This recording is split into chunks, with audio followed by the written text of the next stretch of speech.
ഹ്യൂനുവും ഹെയ്നും കൂടി സിസിടിവിയിലെ ദൃശ്യങ്ങളൊക്കെ നോക്കുമ്പോഴത്തേക്കും ഒരു ട്രക്കൊക്കെ പോകുന്നത് അവരുടെ ശ്രദ്ധയിലും പെടുകയാണ്. ആ ഒരു ട്രക്ക് എവിടെ നിന്നുമാണ് കണ്ടിട്ടുണ്ടായിരുന്നതെന്നൊക്കെ ഹെയ്നും ഓർത്തെടുക്കുന്നു.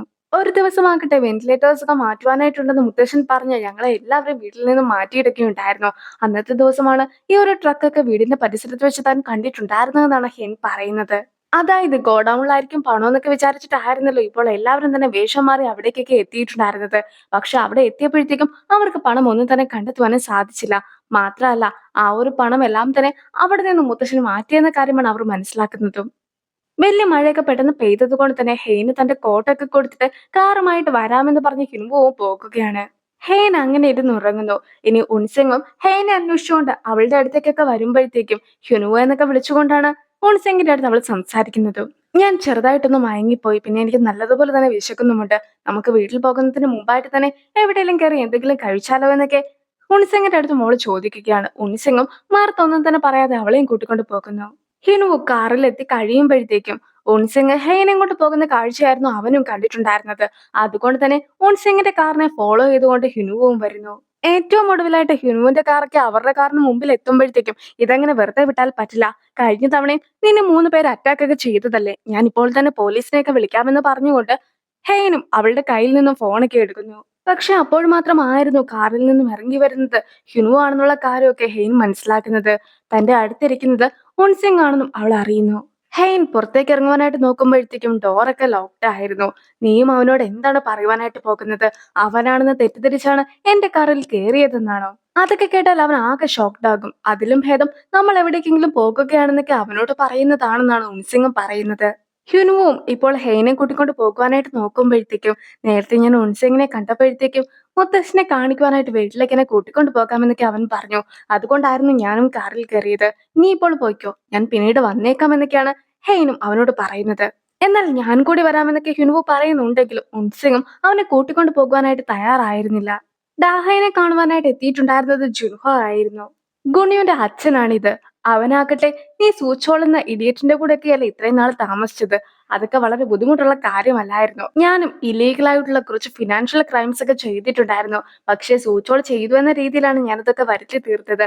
മാത്രമല്ല, ഞാൻ കൊറിയയിൽ നിന്നും പോരുന്നതിന് മുമ്പായിട്ട് തന്നെ പ്രോസിക്യൂട്ടറിനെ വിളിച്ച് ഈ ഒരു കാര്യമൊക്കെ പറഞ്ഞിട്ടുമുണ്ടായിരുന്നു. അതുകൊണ്ട് തന്നെ അവനും ഉടനെ തന്നെ അറസ്റ്റിലാകുമെന്നൊക്കെയാണ് ജുൻഹോ അറിയിക്കുന്നതും.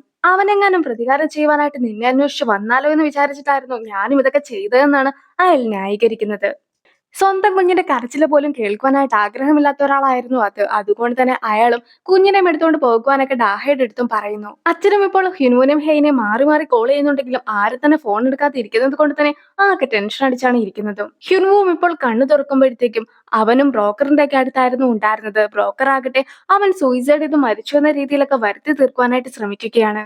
ഹെയ്ന് മുത്തശ്ശനൊക്കെ കാണണമെന്ന് പറയുന്നുണ്ടെങ്കിൽ പോലും നീ പോയി ഡ്രസ്സൊക്കെ ചേഞ്ച് ചെയ്ത് ഫുഡൊക്കെ കഴിക്കുവാനായിട്ട് എന്റെ ഒപ്പം വാ. അങ്ങനെ എന്റെ ഒപ്പം ഫുഡൊക്കെ കഴിക്കുകയാണെങ്കിൽ ഞാനും നിനക്ക് മുത്തശ്ശനെയൊക്കെ കാണിച്ചു തരാമെന്ന് ഉൻസിങ്ങും വാശി പിടിക്കുന്നു. ഡ്രസ്സൊക്കെ മാറിയിട്ടെത്തുന്ന ഹെയ്നും അവിടെ ഉണ്ടായിരുന്ന ഒരു പേനയൊക്കെ ശ്രദ്ധിക്കുകയാണ്. ഹെയ്ന് ഇഷ്ടപ്പെട്ട ഫുഡും ഹെയ്ന് ഇഷ്ടപ്പെട്ട വൈനും പിന്നെ വളരെ മനോഹരമായിട്ടുള്ള പാത്രങ്ങളും എല്ലാം തന്നെ സെലക്ട് ചെയ്യുന്നത് ഉൻസിങ് ആയിരുന്നു. ബ്രോക്കറും ഞാൻ ഹ്യുനുവിന്റെ ശല്യമൊക്കെ ഇല്ലാതാക്കിയെന്ന് പറഞ്ഞുകൊണ്ട് ഉൻസിങ്ങിനെ കോൾ ചെയ്യുന്നുണ്ട്. മാത്രമല്ല, അയാൾക്കും പ്ലെയിൻ ടിക്കറ്റും പണമൊക്കെ നൽകാമെന്നായിരുന്നു ഉൻസിങ് പറഞ്ഞിട്ടുണ്ടായിരുന്നത്.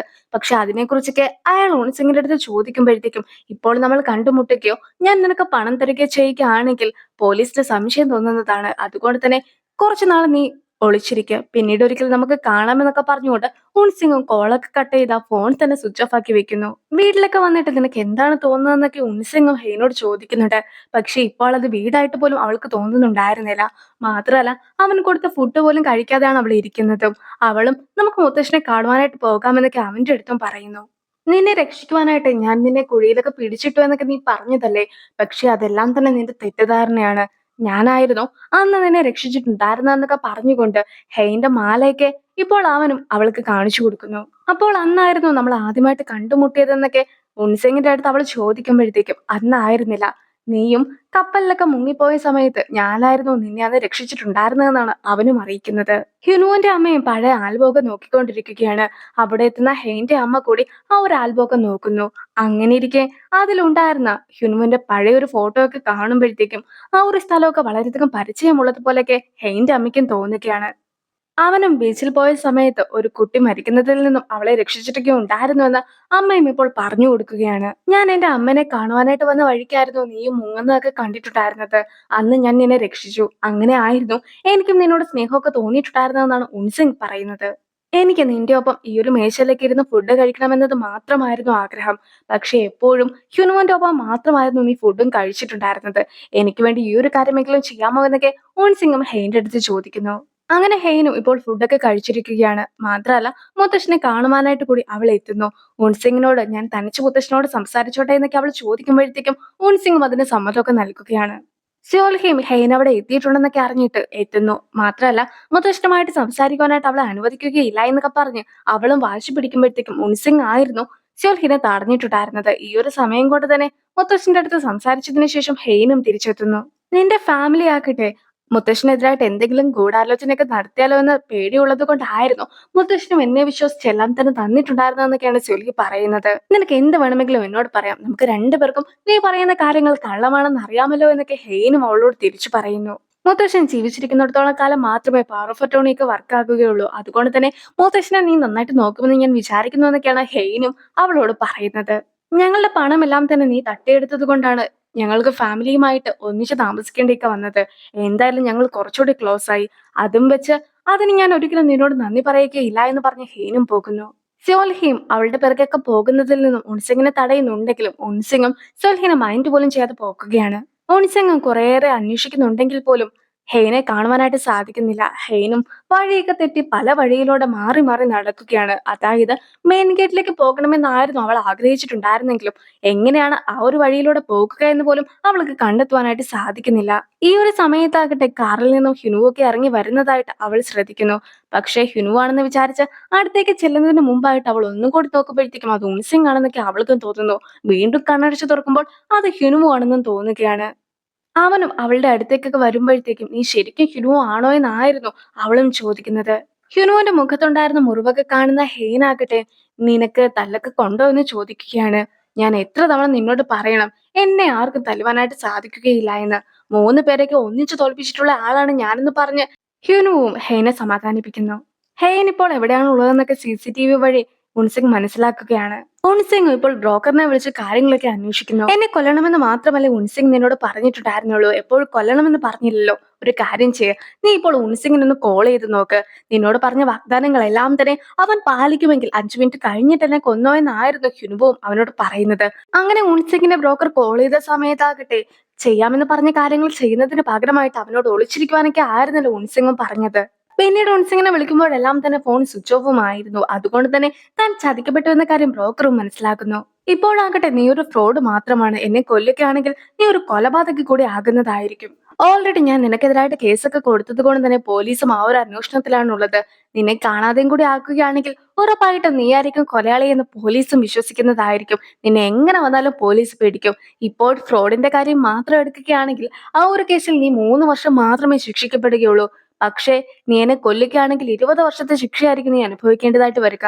ഇനി എന്നെ കൊല്ലണോ വേണ്ടോ എന്നൊക്കെ നിനക്ക് തീരുമാനിക്കാമെന്ന് ഹ്യുനുവ് പറഞ്ഞപ്പോഴത്തേക്കും അയാളും ഹ്യുനുവിനെ വെറുതെ വിട്ടിട്ടുണ്ടായിരുന്നു. ഞാൻ ആ ഒരു ഫ്രോഡ് പരിപാടിയൊക്കെ കാണിച്ചത് നീ പറഞ്ഞിട്ടാണെന്ന് പോലീസിന്റെ അടുത്ത് പറയും. അങ്ങനെയൊന്നും പറയേണ്ടെങ്കിൽ ഇപ്പോൾ തന്നെ എനിക്ക് പണമൊക്കെ അയച്ചു തരുവാനായിട്ടാണ് ബ്രോക്കർ മുൻസിങ്ങിനോട് പറയുന്നത്. ഹ്യുനുവും ഇപ്പോൾ താമസിക്കുന്ന വീട്ടിലേക്കൊക്കെ ഹെയ്നെയും കൂട്ടിക്കൊണ്ട് വന്നിരിക്കുന്നു.